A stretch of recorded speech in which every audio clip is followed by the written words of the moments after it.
నమస్కారం. లక్ష్మి చెప్పే కథలకు స్వాగతం. వీణులతో వీక్షించటానికి సిద్ధం కండి.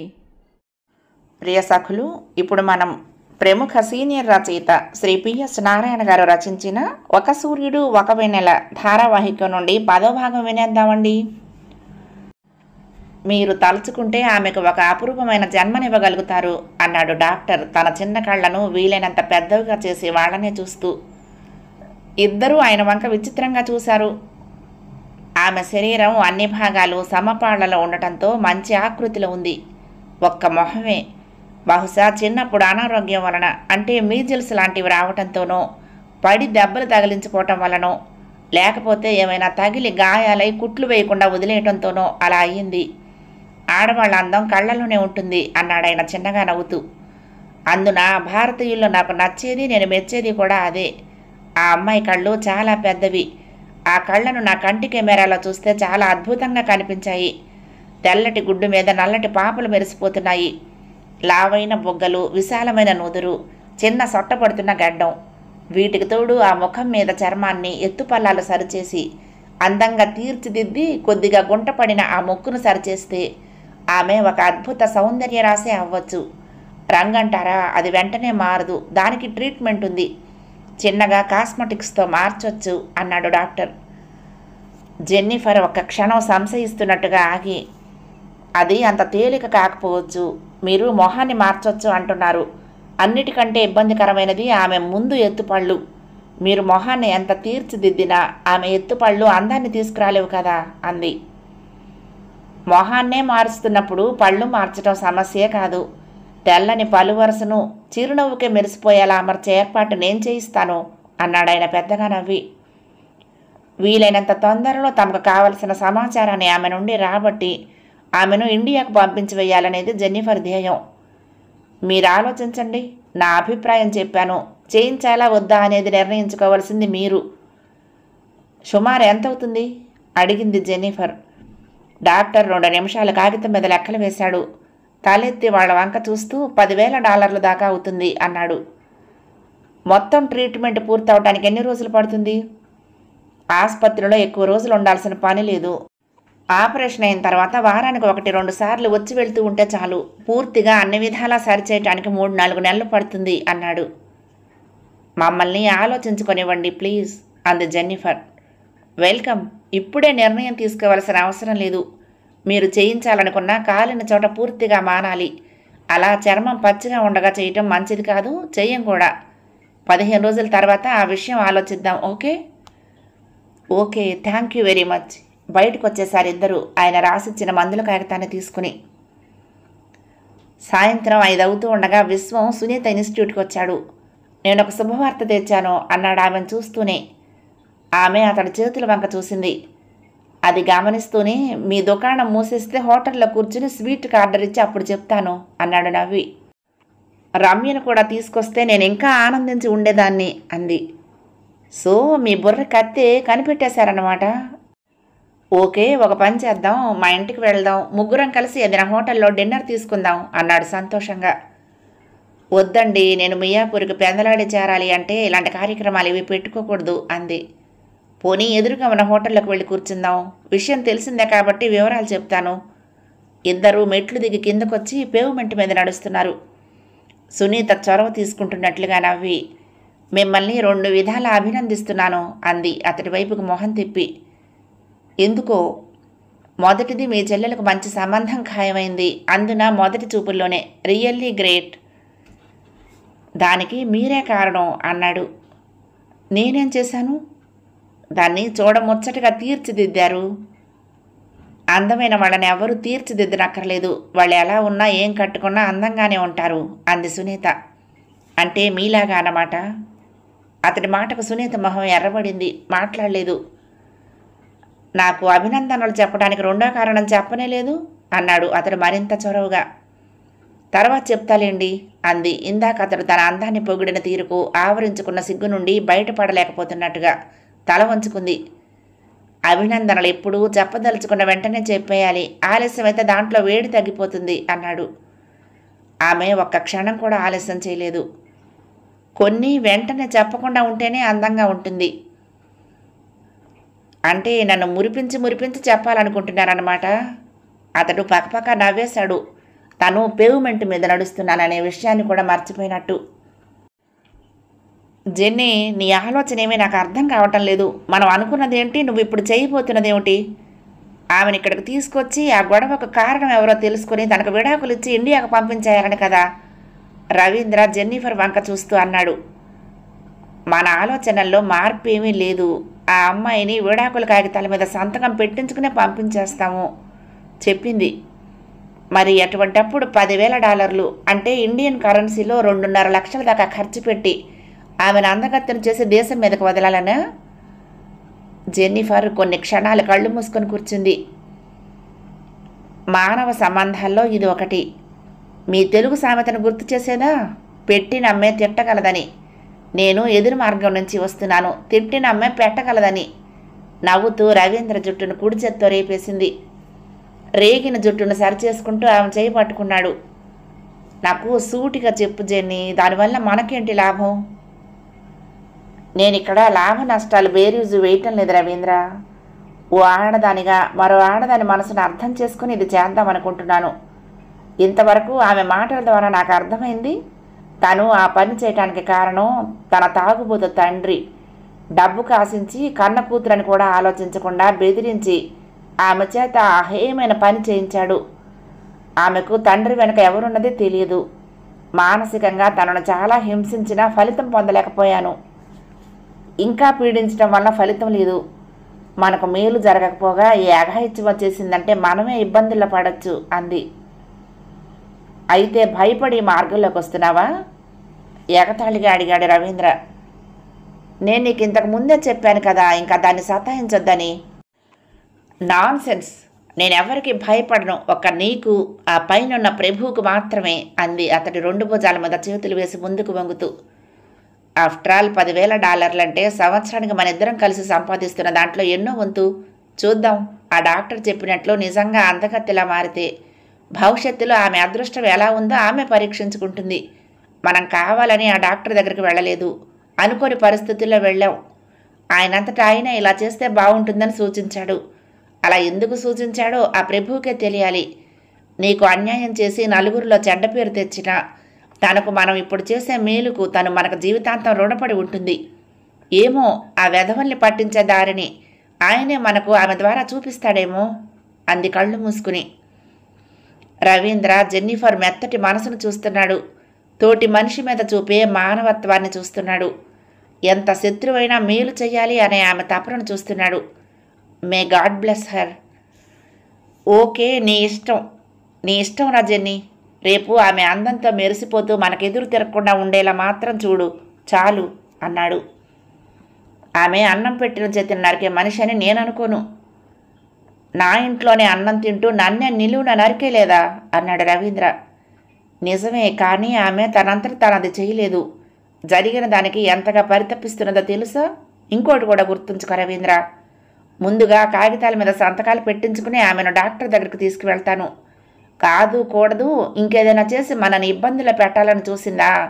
ఇప్పుడున్న దానికంటే కూడా అసహ్యంగా ఆమె మొహాన్ని చిత్రిక పట్టే బాధ్యత నాది. దానివల్ల నేనేమైనా సరే. వాళ్ళిద్దరూ రవీంద్ర గదిలో ఎదురెదురుగా కూర్చుని మాట్లాడుకుంటున్నారు. రంగులు తన గదిలో కళ్ళు మూసుకొని పడుకునుంది. రవీంద్రకు అంతా అయోమయంగా ఉంది. జెన్నిఫర్ అతడి మేడ మీద చేతులు వేసి బిగిస్తూ అతడి మొహాన్ని తన మొహానికి దగ్గరగా లాక్కుంది. రవి, నేను చెయ్యబోయే పని వలన నువ్వు కాదు భయపడాల్సింది, నేను. తను నిజంగా ఆ డాక్టర్ చెప్పినట్లు 1000 క్యాండిల్ బల్బులా వెలిగిపోతే ఆమె అందానికి నీ కళ్ళు తిరిగి నువ్వే విడాకులు ఇవ్వనన్నావనుకో, అప్పుడు నా గతి ఏంటి? అతడి 2 పెదాలను బిగించి వేసింది. బలవంతాన ఆమె నుండి విడిపడుతూ నన్నంత అసహ్యంగా ఊహించుకోబోకు అన్నాడు చిరుకోపంతో రవీంద్ర. జెన్నిఫర్ పకపక నవ్వేసింది. అయితే గీతేనయ్యా మహానుభావ, అప్పుడేం చేస్తానో తెలుసా? మీ ఇద్దరిని కలిపి నరికి ముక్కలు చేసి నేను చచ్చిపోతాను. అతని మీదకు ఆవేశంగా ఒరిగిపోయింది. నువ్వు లేకుండా నేను బ్రతకలేను రవి అంది అతన్ని హత్తుకుపోతూ. ఉదయం 11 గంటలైంది. సూర్యుడు చిటపటలాడుతున్నాడు. పక్కగా ఉన్న సముద్రపు నీరు గాలిని ఎంతగా చల్లబరుస్తున్నా ఒంటిని పట్టే చెమటను మాత్రం ఆపలేకపోతోంది. వెంకటాద్రి ప్రొడక్షన్ ఆఫీస్ హాల్ అంతా సినిమా మనుషులతో నిండుగా ఉంది.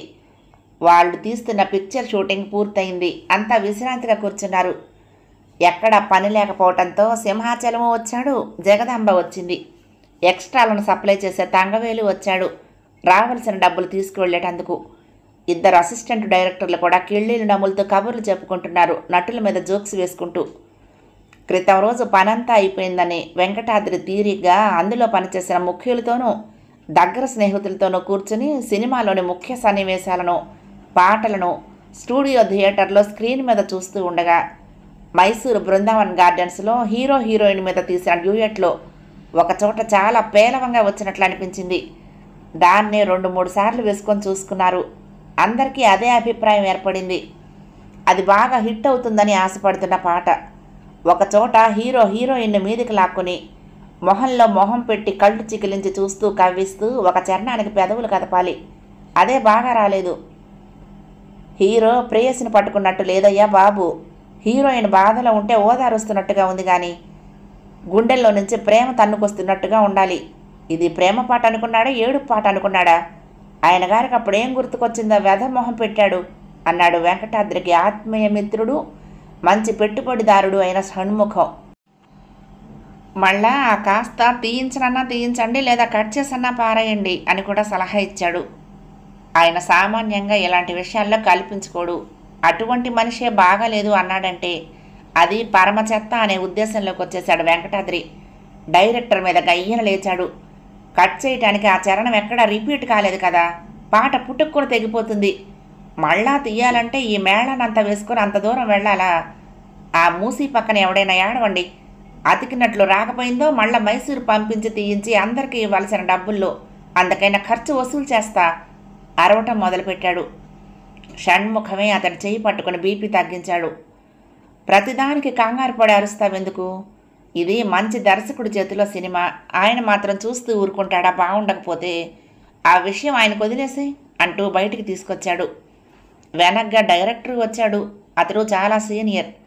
అతనికి అసిస్టెంట్గా పనిచేసిన వాళ్లే చాలామంది డైరెక్టర్లే సినిమాలు తీసేస్తున్నారు. ఆయన చేసిన సినిమాలు బాగా హిట్ అయి ఆంధ్రదేశాన్ని ఊపేయటమే కాదు, నిర్మాతల సంచులు పొంగి పొర్లేలా చేశాయి. డైరెక్టర్ అనునయంగా చెప్పాడు. యూనిట్ అంతా ఎక్కడికి వెళ్ళనక్కర్లేదండి, క్లోజప్ షాటే కదా, ఇక్కడే ఎక్కడైనా పార్కులో నిలబెట్టి తీద్దాంలే, కానీ హీరో హీరోయిన్లకు ఎప్పుడు వీలవుతుందో అడగండి, 2 టేకుల్లో ఓకే అవుతుంది. నాకు అర్థం కావటం లేదు అది ఎలా జరిగిందో అన్నాడు చిన్నగా నవ్వుతూ. వెంకటాద్రి ఆ రాత్రి ఇంటికి వెళ్లేంతవరకు ప్రొడక్షన్ ఆఫీసులో కూర్చుని కనపడ్డ వాడిని కనపడని వాడిని పేరు పేరున తిడుతూనే ఉన్నాడు. హీరో గారు తనకు 10 రోజుల దాకా వీలు కాదనేటప్పటికీ, ఈయన గారికి వీలయ్యేటప్పటికీ ఆవిడ గారి కొంపలే మునుగుతాయో అనుకుంటూ, చివరిగా ఎవరు ఎలా పోయినా ఎమ్మికి నూరు 2 అంచెల పంచెల్ని నెత్తిన వేసుకునేది నేనేగా అంటూ ఆయన పెట్ట డైలాగును కూడా పదే పదే చెప్పేశాడు. సినిమా అంటే ఇంతేరా నాయన, క్రితం నెలలో కామెడీ ట్రాక్ అయిపోతుంది అనుకుంటూ ఉండగా కమెడియన్ గారి తండ్రి విశాఖపట్నంలో పుట్టుక్కుమన్నాడు. చేసిన అరేంజ్మెంట్స్ అన్నీ గోవిందా. నిన్నటి నుండి వెంకటాద్రి కేకలకు కంగారు పడుతున్న సుధీర్ను చూస్తూ చాలా తేలిగ్గానే వేశాడు సింహాచలం. ఇవన్నీ మామూలే, ఎవడికి ఎవడు చచ్చినా నిర్మాత చావుకే వస్తుంది అంటూ తెగ గోల ఆ రోజంతా. ఆయన గారు మళ్ళా మనిషి అవటానికి 24 గంటలు పట్టింది అన్నాడు. ఎవరైనా ఓ చింతామణిని చేతిలో పెడితే శాంతించడా అన్నాడు సుధీర్. అమ్మమ్మ, చింతామణి ఎఫెక్ట్ ఖాళీగా ఉన్నప్పుడే. సినిమా పని జోరుగా నడుస్తుంటే ఆయనకు చింతామణి కానీ సంపంగి కానీ కనపడరు. అందుకనే ఆయన పిక్చర్లు అలా సక్సెస్ అయ్యేది. మేమంతా ఆయనంటే పడి చచ్చేదిను. సింహాచలం సిన్సియర్గా నవ్వాడు. అసిస్టెంట్ డైరెక్టర్ సుధీర్ని చూస్తూ, గురువు గారు ఇప్పుడప్పుడే వచ్చేలా లేరు, కానీ ఏదైనా నాటకంలోవి మీకు ఇష్టమైన డైలాగులు 4 చెప్పండి సారు, కాలక్షేపంగా ఉంటుంది అన్నాడు.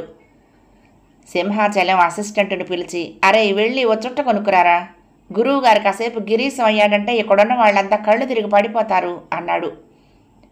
వద్దు బాబో వద్దు, మా మామ వచ్చాడంటే ఈ చుట్ట కంపెంటని నా తాట ఒలుస్తాడు. నిన్నటి నుంచి ఆయన మనిషిలాగానే లేడు.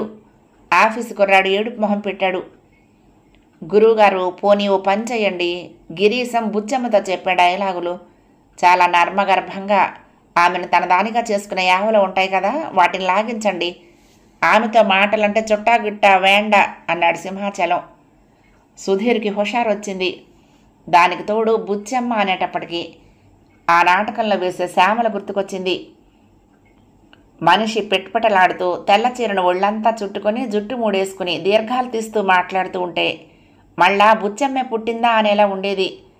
ఆ డ్రెస్సులో నుంచి పంజాబీ డ్రెస్సులోకి మారితే అసలు గుర్తుపట్టడానికే వీలైనట్టుగా గజ్జల గుర్రమే.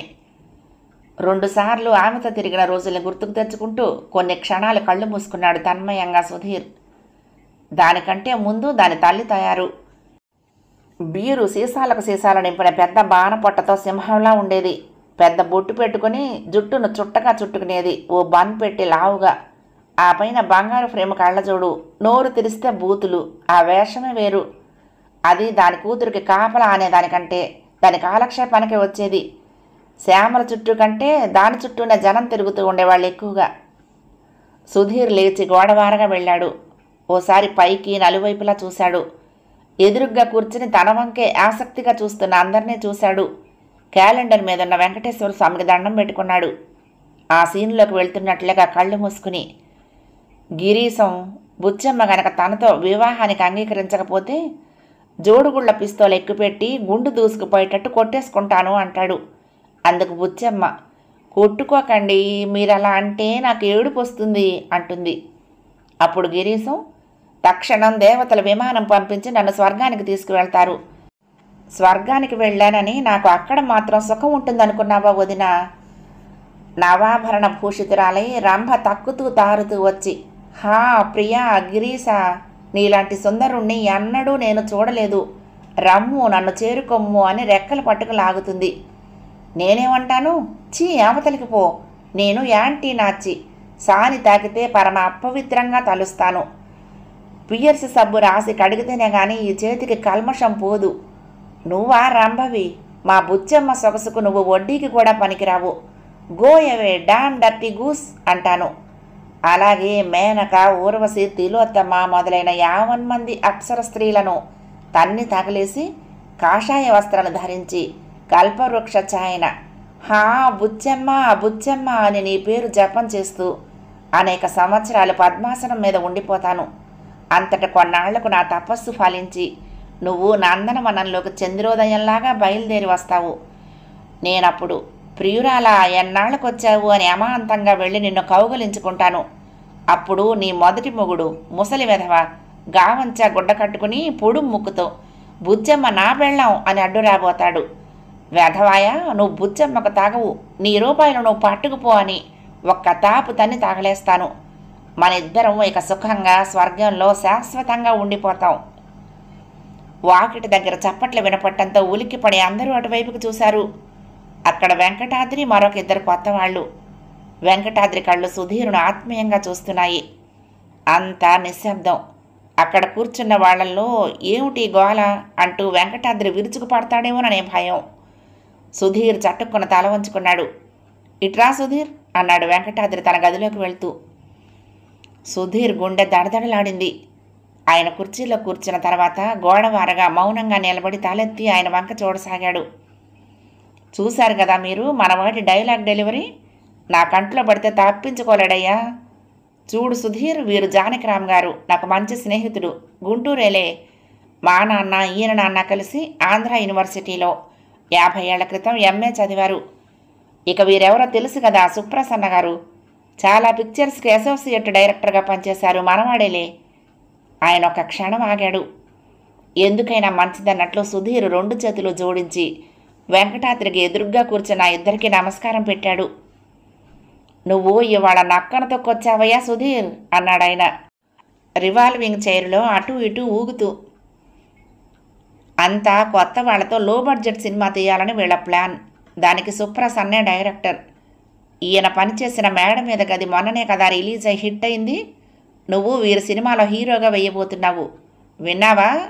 సరిగ్గా విను. నిన్ను ఈ వెంకటాద్రి హీరో చేస్తానన్నాడు, చెయ్యబోతున్నాడు అన్నాడు పకపకా నవ్వుతూ. సుధీర్ ఉక్కిరిబిక్కిరయ్యాడు ఆయన మాటలు వింటూనే. అతడి శరీరం నేల మీద ఓ అడుగు లేచినట్లయింది. మొహమంతా నవ్వు పులుముకుని వాళ్ల వంకే చూస్తూ నోట మాట రాని వాడిలా ఉండిపోయాడు. వాళ్ల వైపుకు తిరిగిన వెంకటాద్రి, సుధీర్ గురించి మీకు ఇంతకుముందే చెప్పాను. అతడి భావ ప్రకటనను, డైలాగ్ డెలివరీని ఇప్పుడు మీరు మీ కళ్ళతో అనుకోకుండా చూడనే చూశారు. అసలు నేను స్టేజీ మీద ఇతడి నాటకం రవీంద్ర భారతిలో చూడకపోయి ఉన్నట్లయితే మన వెండి తెరకు ఒక మంచి నటుడు లభించేవాడే కాదు.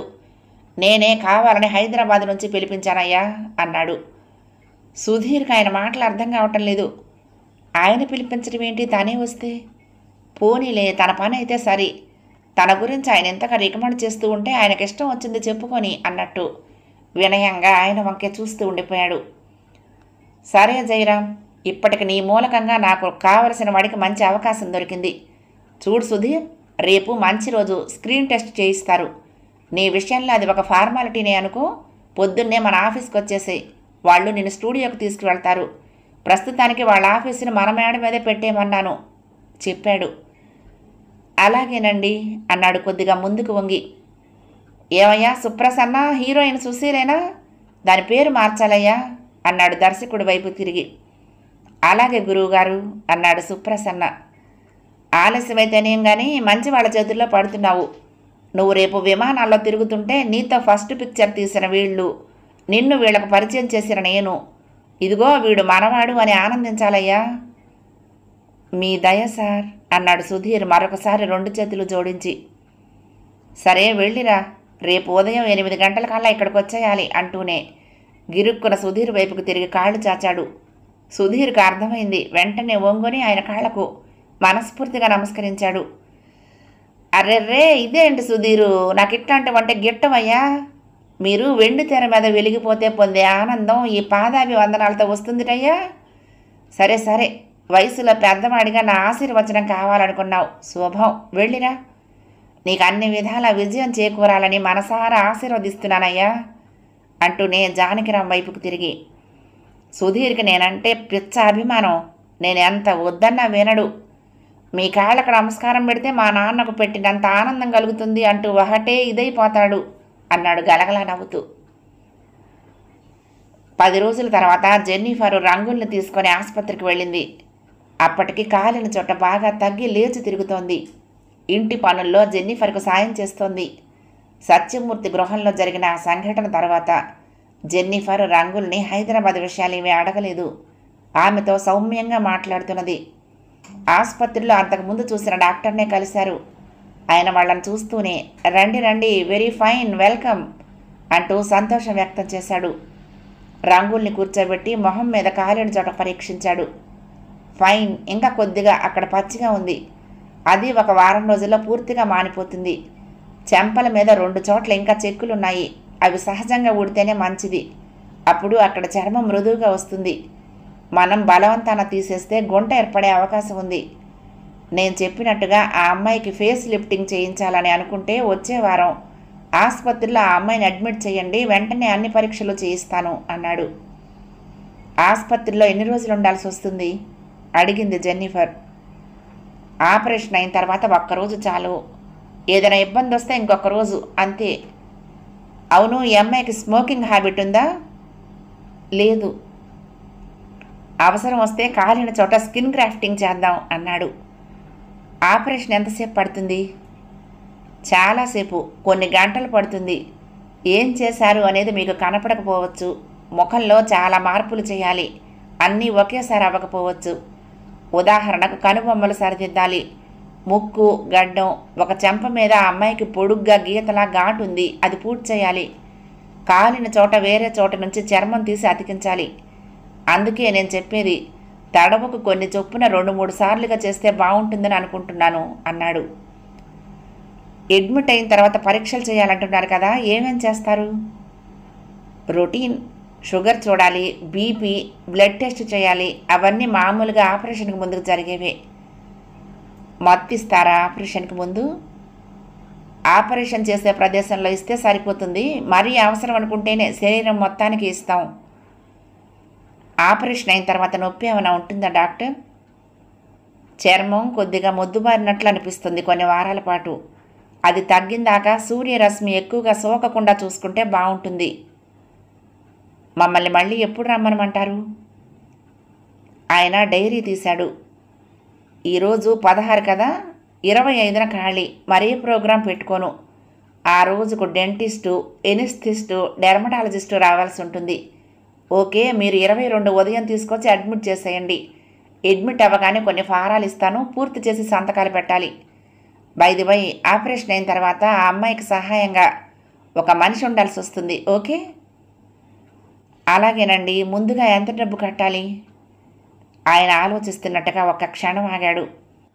ఫస్ట్ 5,000 కట్టండి. ఆపరేషన్ తర్వాత ఇంకేమేం చెయ్యాలో నాకు ఒక అవగాహన ఏర్పడుతుంది. అప్పుడు ఇంకా ఎంత కట్టాలో చెప్తాను. Thank you. ఇద్దరూ బయటకు వచ్చేటందుకు గాను లేచి నిలబడ్డారు. ఒక్క అనుమానం, మీరేమీ అనుకోనంటే క్షమాపూర్వక స్వరంతో అడిగింది జెన్నిఫర్.